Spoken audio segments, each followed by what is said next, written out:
Hello everybody, my name is Brandon, aka the Brando Critic, and today we will be discussing the first film in one of, if not my favorite film franchise ever, Harry Potter and the Philosopher's Stone. And yes, to me it is the Philosopher's Stone because we got the international version, and the same version that they got over in Britain, whereas the Americans got the Sorcerer's Stone. The reasoning is that no one thought that a kid in America would want to read a book about a philosopher. So they made it Sorcerer. And I found it weird that they had to film certain scenes twice for the British, aka the international audiences, and the American audiences. But anyways, I digress. Let's talk about the first Harry Potter movie. Now when people normally ask me, hey Brandon, what is your favorite film franchise ever?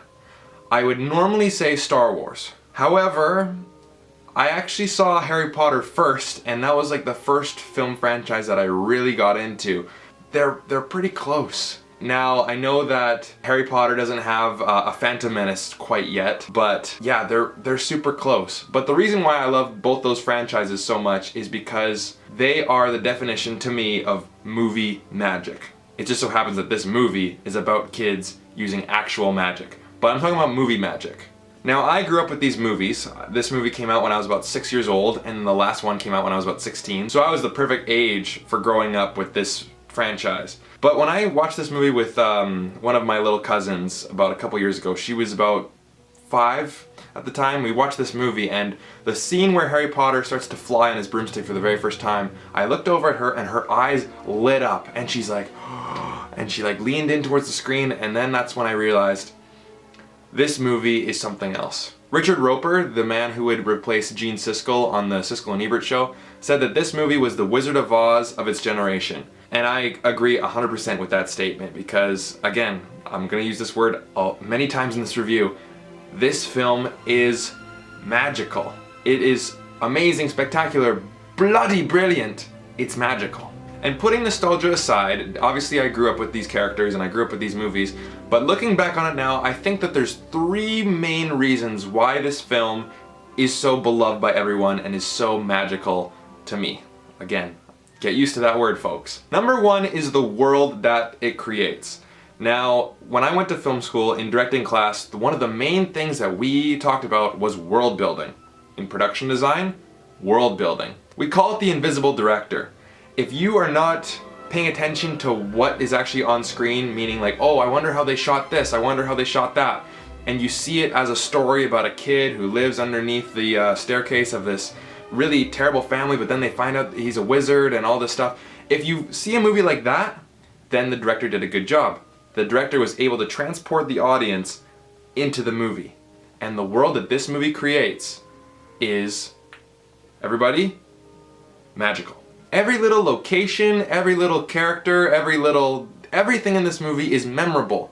Platform 9 3/4, Hogwarts Castle, the Quidditch Stadium, Diagon Alley, Ollivander's Wand Shop, the Sorting Hat, the Troll in the Dungeon, all the teachers, all the characters. Every little thing about this movie is memorable. You feel like you've been to Hogwarts. You feel like you've been a student there, and this is only the first movie. The way that this movie transports you into its world is amazing. However, one thing that this film does extremely well, and so does Star Wars, is that it has its own lore and it has its own mythos. What do I mean by that? When Harry Potter goes into Diagon Alley and everyone recognizes him and he's like, what's going on? And then Hagrid says, Harry, you're the boy who lived. And then the whole Voldemort, or he who must not be named storyline, it lingers throughout the entire timeline of all the movies. And the world feels more real that way. It's not just a bunch of wizards that go to a wizarding school. No, this is a real world with stories about the past, like, or even when they go into the trophy case and they say like, oh, I didn't know that your father was a Quidditch seeker too. I didn't know. This feels like a real story with real people, even though we clearly can tell that it's not because it's about wizards, but this world is just so amazing and it's able to transport you to a totally amazing new place. The second is the wonderful, wonderful cast.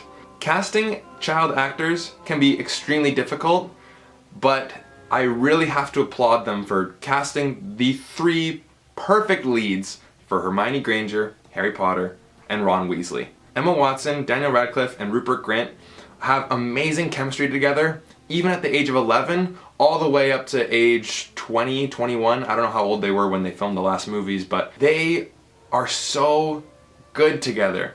I don't see them as characters playing Harry Potter, Hermione Granger. I don't see them playing characters from J.K. Rowling's books. They are the characters from J.K. Rowling's books. And since that I grew up with these characters and I was going through puberty the same time they were, I don't see these characters as characters. I see these characters as friends and family. And I know I'm not the only one out there who thinks like this. And of course, Maggie Smith and Alan Rickman and everybody in the whole cast does an amazing job. They really cast this movie perfectly. So you have the magical story, you have the magical world, and you have the magical characters. What else do you need? In my opinion, a movie can definitely be elevated in terms of just the cinematic spectacle with its musical score. And Chris Columbus knew that he needed to get the perfect man for the job, and of course, who is that? John Williams. Jaws, Star Wars, Superman, Jurassic Park, Harry Potter. The man knows how to make a good musical score. And when I went to the Wizarding World of Harry Potter in 2016 in Orlando, Florida, when I'm walking through the Hogwarts castle and I hear the John Williams music playing, I almost got emotional. It is so good. The musical score in this movie is one of the best, in my opinion of course, in cinematic history, because it is so, you know. So as you can clearly tell, this movie gets a 5 out of 5 from me because it captured my imagination as a kid, and it captures my imagination now just as much as it did back in 2001. This film is spectacular. One of the best ever. Anyways guys, thank you so much for watching. I want you to tell me in the comment section down below, what is your favorite Harry Potter movie? Is it the first one? Is it Philosopher's Stone or Sorcerer's Stone, wherever you're from? Is it Prisoner of Azkaban? I know a lot of people say that one. Or is it one of the other ones? Or is it a generally unpopular pick like Goblet of Fire or Half-Blood Prince? Anyways, whatever it is, let me know in the comment section down below. And if you're new and want to see more, hit like and subscribe. And thank you so much for watching. Take care.